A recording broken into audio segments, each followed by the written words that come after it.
ഈ പകച്ച വെയിലത്ത് എങ്ങോട്ടേക്കായിരിക്കും യാത്ര എന്നായിരിക്കും അല്ലേ. റിസുൻ്റെ സ്കൂളിലൊരു മീറ്റിംഗ് ഉണ്ട്. എക്സാമൊക്കെ കഴിഞ്ഞല്ലോ. അപ്പോൾ പേപ്പറൊന്നും കിട്ടിയിട്ടുണ്ടായിരുന്നില്ല. നമ്മുടെ കയ്യിലേ തരുള്ളൂ, അവരുടെ കയ്യിലേക്ക് കൊടുത്തു വിടത്തില്ല കേട്ടോ. അപ്പം അതിനായിട്ടുള്ള മീറ്റിംഗ് ആയിരുന്നു. മീറ്റിംഗ് എന്ന് പറഞ്ഞിട്ടുണ്ടെങ്കിൽ എല്ലാവരും വാങ്ങിച്ചപ്പോൾ തന്നെ പൂക്കാണ്. അപ്പോൾ അതേ ചെന്നു, ഒപ്പൊക്കെ ഇട്ടു, മാർക്കൊക്കെ കണ്ടു, തൃപ്തിയായി. അൽഹംദുലില്ലാ, കുഴപ്പമില്ല കേട്ടോ. കുഴപ്പമില്ലാത്ത മാർക്കുകളൊക്കെ. അവനിക്ക് ചില സബ്ജക്റ്റിനൊക്കെ കുറവാണ്. എപ്പോഴും മറ്റേ ടെസ്റ്റ് പേപ്പറൊക്കെ ഇടുമ്പോഴത്തേക്കും അവനിക്ക് കുറവാണ് കിട്ടാറ്. പക്ഷെ ഞാൻ അതിലൊക്കെ ആ സബ്ജക്റ്റ് നോക്കിയപ്പോഴത്തേക്കും അവനിക്ക് ഫുൾ മാർക്കായിരുന്നു. അങ്ങനെ പിന്നെ അതൊക്കെ കഴിഞ്ഞു ഞങ്ങൾ മറൈൻ ഡ്രൈവിലേക്ക് പോയിട്ടാണ്. നല്ല വെയിലായിരുന്നു. അതൊന്നും നോക്കണില്ല. അവൾക്ക് അങ്ങനെ കളിക്കാനായിട്ടുള്ളൊരു സ്ഥലം കിട്ടിയല്ല, വണ്ടിയൊന്നും ഇല്ലാത്ത അങ്ങനെ ഒരു സ്ഥലം കിട്ടിയപ്പോഴത്തേക്ക് അവളങ്ങോട്ട് നടന്ന് തിമിർക്കണേണ്. പിന്നെ ആ ബോട്ടിങ്ങും കാര്യങ്ങളൊക്കെ ഉണ്ടായിരുന്നു. ഞങ്ങൾ കയറിയില്ല കേട്ടോ. അപ്പം എന്ന് വെച്ചിട്ടുണ്ടെങ്കിൽ വെറുതെയാണത്, നമ്മൾ കയറിയില്ല. അപ്പോൾ പാത്തു പറഞ്ഞു നമുക്കതിൽ കയറാം എന്നൊക്കെ പറഞ്ഞപ്പോഴത്തേക്കും ഞാൻ പറഞ്ഞു മോനെ നമുക്ക് കയറട്ടാ, പിന്നെ കയറാമെന്ന് പറഞ്ഞു. പിന്നെ ഞങ്ങൾക്ക് ഭയങ്കരമായിട്ട് ദാഹിച്ചു ഗൈസ്. അപ്പോൾ വെള്ളം കുടിച്ചു. പിന്നെ ഐസ്ക്രീം, പാത്തുവിന് ഐസ്ക്രീം ഇഷ്ടമല്ല, ആ കോണ് മാത്രമേ ഇഷ്ടമുള്ളൂ. അവൾക്ക് ഐസ്ക്രീമിനോട് വലിയ താല്പര്യമില്ലാത്ത കൊച്ചിയാണ്. എൻ്റെ മോള് നല്ലതാണ്. പിന്നെ ഞങ്ങളവിടെ കുറേ നേരം വായി നോക്കിയിരുന്നു. പിന്നെ അത് കഴിഞ്ഞപ്പോഴത്തേക്ക് ഞങ്ങൾക്ക് നന്നായിട്ട് വിശന്നു ഗൈസ്. അപ്പം ഞങ്ങൾക്ക് നന്നായിട്ട് വിശന്നപ്പോഴത്തേക്കും ഞങ്ങൾ ഫുഡ് കഴിക്കാൻ പോയി. പിന്നെയെന്ന് വെച്ചിട്ടുണ്ടെങ്കിൽ അവിടെ ഇത് വല്ലാർപാടം വെള്ളക്കാന്താരി എന്ന് പറയുന്ന ഒരു റെസ്റ്റോറൻ്റാണ് കേട്ടോ. അപ്പോഴത്തേക്ക് അവിടെ എന്ന് പറഞ്ഞാൽ ഫിഷ് മാത്രമേ ഉള്ളൂ, വേറെ ഒന്നുമില്ല, മീനിൻ്റെ സംഭവങ്ങൾ മാത്രം. അപ്പോൾ പിന്നെ ഇവിടുത്തെ സ്പെഷ്യൽ എന്ന് പറഞ്ഞിട്ടുണ്ടെങ്കിൽ തലക്കറി അങ്ങനത്തെ സംഭവങ്ങളൊക്കെയാണ്. പക്ഷെ ഞങ്ങളതൊന്നും വാങ്ങിച്ചില്ല കേട്ടോ. ഞങ്ങൾ ചാള വറുത്തത്, പിന്നെ കക്കിറച്ചി, പിന്നെ ഒരു ഐറ്റം എൻ്റെ പൊന്നു ഭക്ഷണമായിരുന്നില്ല കേട്ടോ. ആ ഐറ്റം കരിമീൻ പൊള്ളിച്ചത്. പക്ഷേ എൻ്റെ പൊന്നെ കിളി പോയ ഐറ്റമായിരുന്നു, അടിപൊളി ടേസ്റ്റ്. അതായിരുന്നു എനിക്ക് ഏറ്റവും കൂടുതൽ ഇഷ്ടപ്പെട്ടത് അതായിരുന്നു കേട്ടോ. പിന്നെ ഇക്കാക്ക പറഞ്ഞു ഇതൊന്നും അല്ല വാങ്ങിക്കേണ്ടത്, വേറെ ഉണ്ട്, അത് വാങ്ങിക്കുമെന്ന് പറഞ്ഞു. ഞാൻ എനിക്കൊന്നും വേണ്ടാന്ന് പറഞ്ഞു. പിന്നെ എനിക്ക് വേണ്ടാന്ന് പറഞ്ഞപ്പോഴത്തേക്ക് ഇക്കാക്കായി വാങ്ങിച്ചതെന്ന് വെച്ചാൽ ഒരാൾ മാത്രം കഴിച്ചാൽ തീരില്ല അതുകൊണ്ട്. പിന്നെ അവിടുത്തെ കൂട്ടുകറിയും എനിക്ക് വളരെ ഇഷ്ടപ്പെട്ടു ഗൈസ്. അറിയാലോ എനിക്ക് സദ്യ എന്ന് പറയുന്നത് ഭയങ്കര ഇഷ്ടമാണ്. അപ്പോൾ സദ്യയിലെ ചില കറികളൊക്കെ അതിനകത്തുണ്ടായിരുന്നു. പക്ഷേ എല്ലാത്തിനും വെട്ടിയ സംഭവം എന്ന് പറഞ്ഞാൽ അതായിരുന്നു.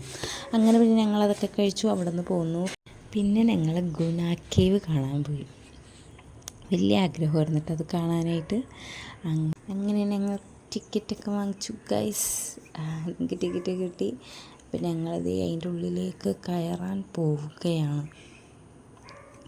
അപ്പോൾ കയറി കുറച്ച് ഇതായപ്പോൾ തന്നെ എനിക്കൊരു ഇത് തോന്നിയിട്ടാണ്. അതെന്ന് വെച്ചാൽ ഭയങ്കര ഇരുട്ട്, ആരുമില്ല, ഭയങ്കര സൗണ്ടും കാര്യങ്ങളും. ഞാൻ ഓർത്തു എൻ്റെ പാത്തു കിടന്ന് കാറുമെന്ന്.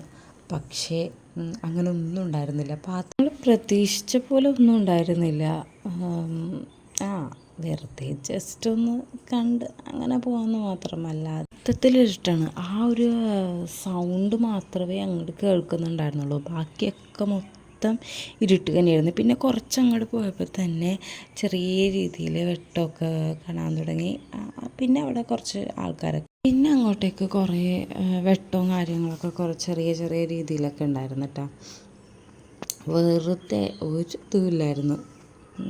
പിന്നെ കയറിപ്പോയില്ലേ, എന്ത് ചെയ്യാൻ പറ്റും. അങ്ങനെ പിന്നെ ഞങ്ങൾ നടന്ന് പോയി ഗൈസ്. അപ്പോൾ പാത്തുവിനെ എടുത്തേക്കണമായിരുന്നു. പാത്തു അവളാണെങ്കിൽ നടക്കണുണ്ടായിരുന്നില്ല. പിന്നെ അവൾക്ക് ഇഷ്ടപ്പെട്ട കുറച്ച് സംഭവങ്ങളൊക്കെ അവിടെ ഉണ്ടായിരുന്നേ. ഈ സിംഹത്തിൻ്റെയും പുലിയുടെയൊക്കെ ഡെമോസ് ഉണ്ടല്ലോ, അതൊക്കെ അവിടെ ഉണ്ടായിരുന്നു. അപ്പോൾ അവൾക്ക് അതൊക്കെ ഭയങ്കര ഇഷ്ടപ്പെട്ടു. അത് ആദ്യം കണ്ടപ്പോൾ തന്നെ ആൾ പേടിച്ചു പോയി, ഒറിജിനലാണെന്ന് ഓർത്തിട്ട്. അതിങ്ങനെ ആട്ടി അങ്ങനെയൊക്കെ എന്തോ ഇരിക്കണതായിരുന്നു. അപ്പം പിന്നെ നമുക്ക് അങ്ങനത്തെ ഒന്നും ഉണ്ടായിരുന്നില്ല. പിന്നെ പിള്ളേരായിട്ട് പോയാൽ മാത്രമേ ഉണ്ടായിരുന്നുള്ളൂ അതിൻ്റെ ആ ഒരു പിള്ളേർ കാണുമ്പോഴത്തേക്കുള്ളൊരു സന്തോഷം. അല്ലാണ്ട് ഇത് ഗുണ കേവ് എന്ന് പറഞ്ഞിട്ട് വെറുതെ പറ്റിക്കൽ, ഒരു സാധനമൊന്നും ഉണ്ടായിരുന്നില്ല. ശരിക്കും പറഞ്ഞാൽ കയറിയത് തന്നെ ഇടാന്നായിപ്പോയി. നടന്ന് തീരണില്ലല്ലോ എന്നോർത്ത് നടന്ന് വീണ്ടും പോയപ്പോഴത്തന്നെ ഇത് പിന്നെ കുറച്ച് മലകൾ പോലെയൊക്കെ അങ്ങനെ ആക്കി വെച്ചിട്ടുണ്ടായിരുന്നു. പിന്നെ അതിൻ്റെ സൈഡിലൊക്കെ ആയിരുന്നു ഈ പുലിയുടെയും മറ്റേ സിംഹത്തിൻ്റെയൊക്കെ ആ ഒരു ഡെമോ ഇരുന്ന് വെച്ചത്. അപ്പോൾ അതൊക്കെ അവൾക്ക് കണ്ട് ആസ്വദിച്ച് അങ്ങനെയൊക്കെ പോയി. പിന്നെ പാമ്പിൻ്റെ ഡെമോ അങ്ങനെയൊക്കെ കുറേ ഡെമോസ് ഉണ്ടായിരുന്നു കേട്ടോ. പിള്ളേർക്ക് കാണാൻ പറ്റിയത് ഞാൻ പറയില്ലേ, പിള്ളേർക്ക് കാണാൻ പറ്റിയ അതായിട്ട് നന്നായിട്ട് നല്ല രീതിയിലുണ്ടായിരുന്നു. പിന്നെ അങ്ങോട്ടേക്ക് പിന്നെ അത് ഇങ്ങനത്തെ I look at you and it's easy to see you are that someone I've been trying to meet.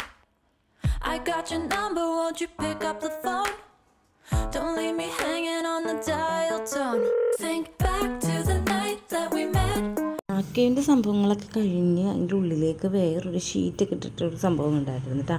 അവിടെ കയറിയപ്പോഴത്തേക്ക് അടിപൊളിയായിരുന്നു. എന്ന് വെച്ചാൽ ബേഡ്സിനൊക്കെ ഇങ്ങനെ തുറന്ന് തന്നെ ഇട്ടേക്കണമായിരുന്നു. അവരത് പറക്കണമായിരുന്നു. എന്തോ നല്ല രസമുണ്ടായി കാണാനായിട്ട്. കുഞ്ഞി കിളികൾ നല്ല അടിപൊളിയായിരുന്നു കേട്ടോ. സൂപ്പറായിരുന്നു കാണാനായിട്ട്. പിന്നെ അവിടത്താന്ന് പറഞ്ഞിട്ടുണ്ടെങ്കിൽ പാമ്പിനെ വെച്ചിട്ട് ഒരു സംഭവം. അപ്പോൾ ആ പാമ്പിനെ നമ്മുടെ മേത്തിടണമെങ്കിൽ ഒരാൾക്ക് 100 രൂപയാണ്. കേക്ക് വെച്ച് വേണമെന്ന് വെച്ചാൽ ഞാൻ പറയും എനിക്കൊന്നും വേണ്ടാന്ന് പറഞ്ഞ്. പാമ്പ് ഇത് കണ്ടില്ലേ, എല്ലാ സംഭവങ്ങളും ഉണ്ട് കേട്ടോ. അതൊക്കെ ഇതേ പാമ്പ്, ഇതിവിടെ ഒരു പാമ്പുണ്ട്, ഈ സൈഡിലിവിടെ ഒരു പാമ്പുണ്ട്. ആ പാമ്പിനെ അയാൾ കയ്യിലേക്ക് വെച്ചുകൊണ്ടിരിക്കണേണ്. അപ്പോൾ അതിനെ നമുക്ക് കയ്യിലോ മേത്തോ എങ്ങനെ വേണമെങ്കിലും ചെയ്യാം. അപ്പോൾ ഒരാൾക്ക് അതിൻ്റെ ഉള്ളിലേക്ക് കയറണമെങ്കിൽ ഒരാൾക്ക് 100 രൂപ. ഇതൊക്കെ ചെയ്യുന്നതിനെങ്കിൽ തന്നെ അങ്ങനെ 100 രൂപ ഇട്ട് എല്ലാം ചെയ്യുകയും ചെയ്യാം. പാമ്പിനെ എടുക്കാം. പിന്നെ ബേഡ്സിനെയൊക്കെ പിന്നെ നമുക്കിഷ്ടമുള്ള ഏത് പക്ഷിയാണോ അതിനെ നമ്മുടെ മേത്ത് വെക്കാം. പാത്തുവിനെ പിന്നെ അതൊക്കെ കണ്ടുകൊണ്ടിരുന്നപ്പോഴത്തേക്കും പാത്തുവിന് ഭയങ്കര ഇഷ്ടമായിട്ട് ആദ്യം ഈ സംഭവമൊക്കെ കണ്ടപ്പോൾ പാത്തു കിറങ്ങിയിരിക്കണമായിരുന്നു. ഇതൊക്കെ വല്ല മേത്തേക്ക് ചാടി വരുമോ എന്നൊക്കെ ഓർത്തിട്ട്. പക്ഷെ അതൊക്കെ വേണമെങ്കിൽ നമ്മുടെ മേത്തൊക്കെ വെക്കാം. അങ്ങനത്തെ അതുള്ളതാണ്. മേത്തൊക്കെ വെച്ചിട്ട് നമുക്ക് വീഡിയോസോ ഫോട്ടോസോ എന്ത് വേണമെങ്കിലൊക്കെ എടുക്കാം. അങ്ങനെ 2-3 പേര് ചെയ്യുന്നുണ്ടായിരുന്നു കേട്ടോ. ഈ സംഭവമൊക്കെ മേത്തൊക്കെ വെച്ചിട്ടൊക്കെ ചെയ്യുന്നുണ്ടായിരുന്നു. എനിക്കത് കണ്ടപ്പോൾ തന്നെ എൻ്റെ കിളി പോയി.